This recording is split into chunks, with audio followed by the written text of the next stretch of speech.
Paul.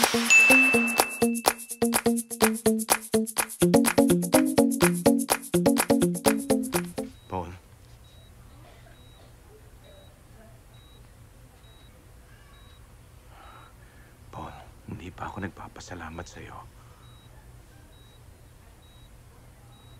Salamat sa pag-alaga mo kay Stephen. Salamat sa iyong pangunawa. Cecilia. Nasa labas. Gusto mong... Michael. Pinabalik ko na siya sa iyo.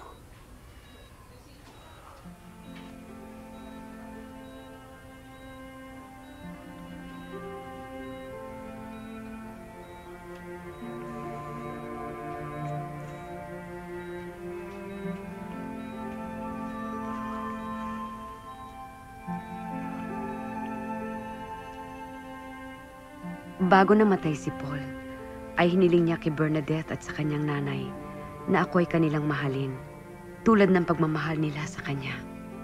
Matagal bago nila natanggap yun. Sa tuwing ipipikit ko ang aking mga mata ngayon, wala akong ibang makita kundi mga sandaling kami ni Paul ang magkasama. Marami na kasing alaalang nabuo sa loob ng 25 taon.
Tumagal si Michael dito, makalipas pa ng ilang araw matapos ang libing ni Paul. Siguro, dala na rin ng pangaral sa kanya noon ni Paul. Nakuha ni Stephen na tanggapin si Michael bilang ama. Pero dama ko pa rin ang galit sa akin ng buong angkan.